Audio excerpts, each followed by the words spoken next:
दुनिया की तमाम छोटी और बड़ी खबरों के लिए हमारे चैनल को सब्सक्राइब करना न भूलें और बेल का बटन जरूर दबाएं।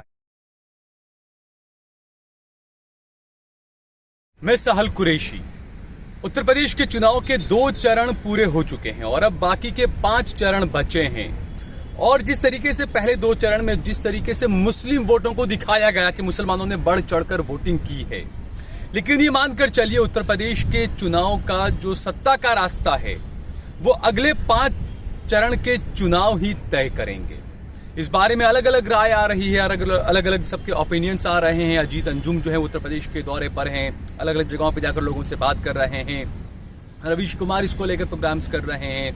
इसके अलावा पुण्य परशुन वाजपेयी भी इसको लेकर अपना अलग अंदाज रखते हैं, अपना अलग तरीका उनका है अपनी बात को रखने का। तो आखिर क्या है उत्तर प्रदेश के चुनाव में 5 चरणों में अब क्या होने वाला है? पहले लड़ाई थी मुसलमान वोटों की, अब जो लड़ाई है वो लड़ाई है यादव वोटों की, क्योंकि ये वही यादव वोट है जो 2014 में और 2017 में और 2019 में समाजवादी पार्टी को अखिलेश यादव को नहीं मिल पाए थे। उस वोट को हासिल करने की लड़ाई अब शुरू होगी। इसी पर पुण्य परशुन वाजपेयी क्या कहते हैं वो सुनिए। सियासत की जिस बिसात पर अखिलेश यादव खड़े हैं और जो मुश्किल इम्तिहान उनके सामने आकर खड़ा हो गया है, शायद ऐसे हालात मुलायम सिंह यादव के भी अपने राजनीतिक कैरियर में कभी नहीं आए होंगे। खास तौर से यादव बेल्ट को लेकर जिस तरीके से अपनी सियासत को मुलायम सिंह यादव ने साधा, किसी भी चुनाव में उनके सामने कभी यह चुनौती नहीं थी कि उनके अपने समीकरण धराशायी होने लगे। उनके सामने कभी यह चुनौती नहीं थी कि सत्ता नहीं मिली तो फिर पार्टी बचेगी या नहीं बचेगी, राजनीतिक समीकरण उनके अनुकूल रहेंगे या नहीं रहेंगे। यह अपने तरीके की एक नायाब परिस्थितियां मौजूदा वक्त में अखिलेश यादव के सामने आकर खड़ी हो चली है। यादव बेल्ट की 28 सीट, 8 जिले, वहां पर क्या वाकई समाजवादी पार्टी का वर्चस्व 2017 में जो खत्म हुआ वह 2022 में दोबारा लौट पाएगा? पहला इम्तिहान तो यही है। दूसरा बड़ा इम्तिहान है कि जिस सियासी समीकरण के आश्रय मुलायम सिंह यादव ने सियासत को साधा, वह क्या मौजूदा वक्त में कमजोर पड़ गया है और अखिलेश यादव के सामने नए नए समीकरण बांधने और बांचने की जरूरत आन पड़ी है। और तीसरी परिस्थितियां हैं कि कोई भी क्षेत्रीय पार्टी 5 साल तक तो अपने आप को सत्ता से बाहर रहकर संभाल सकती है, लेकिन 10 साल वो बर्दाश्त नहीं कर पाएगी और शायद इसीलिए 2022 में सत्ता तक पहुंचना अखिलेश यादव के सामने सबसे बड़ी चुनौती है। तो जरा ध्यान दीजिए, अपनी जमीन को चुना, अपनी उस सियासी बिसात पर खुद को वजीर के तौर पर करहल से खड़ा किया, क्योंकि करहल मैनपुरी में आता है और उसके इर्द गिर्द के तमाम 8 जिलों का जब आप परीक्षण करना शुरू करेंगे तो कहीं पर 20% और कहीं पर 40% तक यादवों की मौजूदगी है।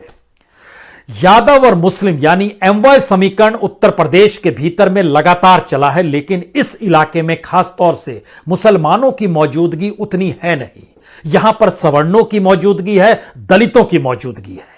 मुसलमान अगर करहल को अगर हम एक प्रयोगशाला के तौर पर देखना शुरू करें तो करहल में लगभग 38% यादव है, यानी 3,70,000 वोटरों में से 1,45,000 वोटर यादव है।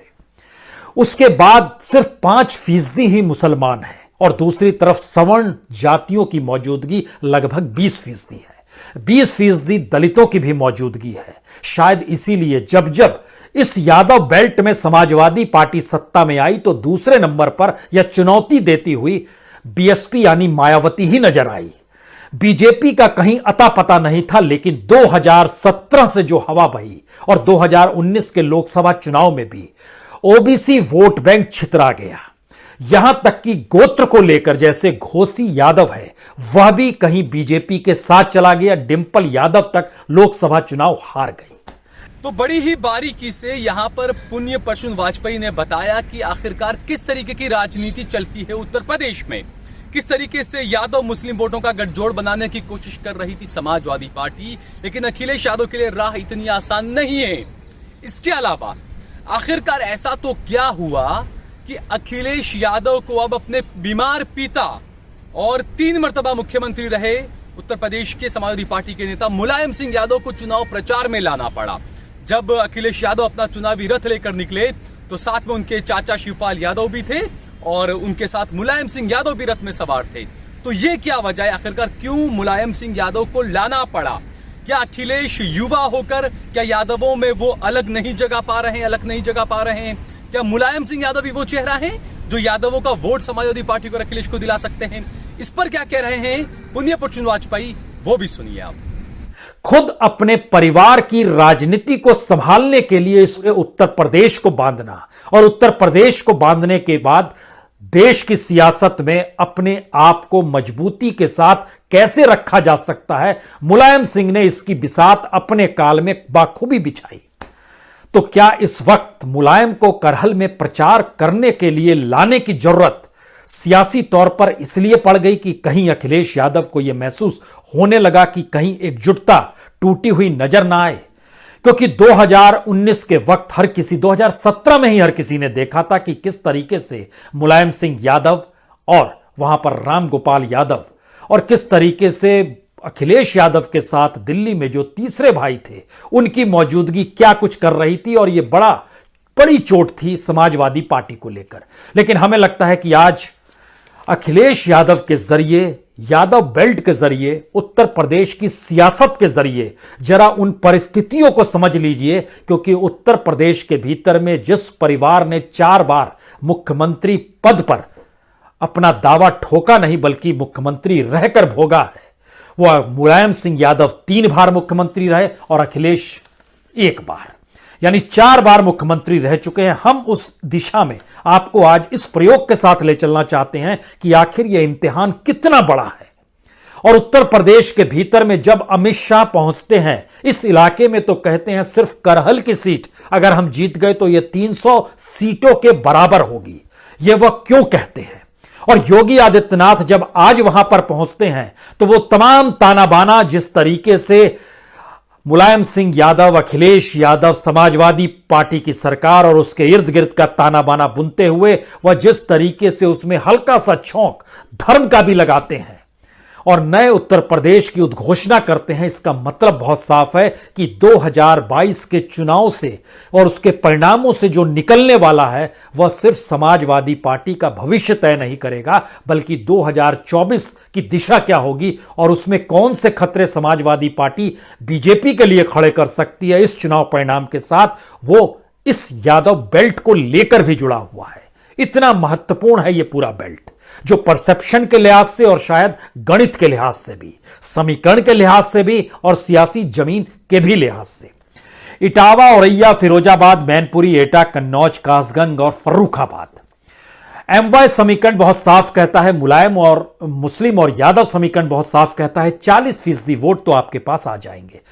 बड़ी तादाद यहां पर यादवों की है और इस 28 सीटों पर मौजूदा वक्त में 22 सीटों पर बीजेपी की जीत है। सिर्फ 6 सीटों पर समाजवादी पार्टी जीती, लेकिन समाजवादी पार्टी जानती है कि इस इलाके में यादवों की मौजूदगी, जो 6 उम्मीदवार उनके जीते थे उसमें से 4 उम्मीदवार यादव ही थे।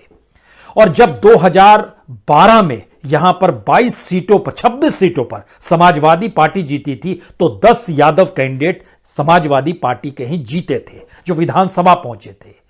इस पूरे इलाके में जो जातीय समीकरण है उसमें यादव और मुस्लिम के अलावे या सवर्णों से हटकर जब आप राजपूत, ब्राह्मण को भी देखेंगे तो लोध, शाक्य सब आपको नजर आना शुरू करेगा, कुर्मी भी यहां पर नजर आएगा।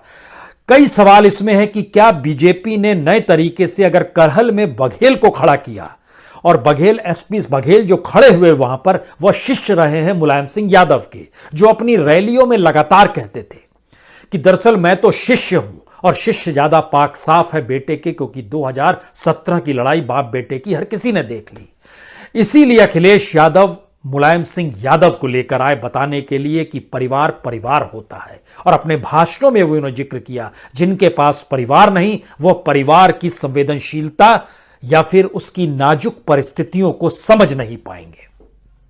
तो कुल मिलाकर यह है दोस्तों कि माहौल ये बनाया गया गोदी मीडिया की तरफ से कि मुसलमानों ने बढ़ चढ़कर वोट दिया है, यानी कि हिंदू भाइयों को बढ़ चढ़कर वोट देना होगा।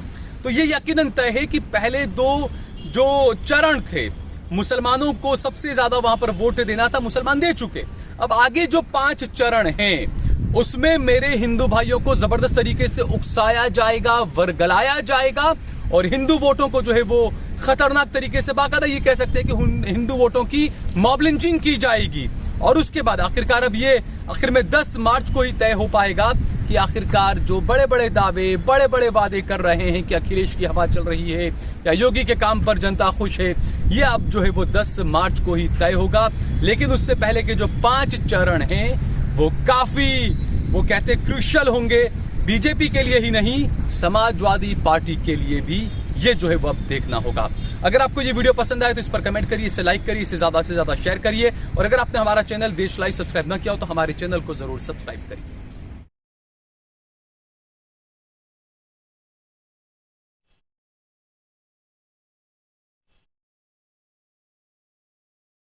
आप देख रहे हैं देश लाइव, देश की आवाज।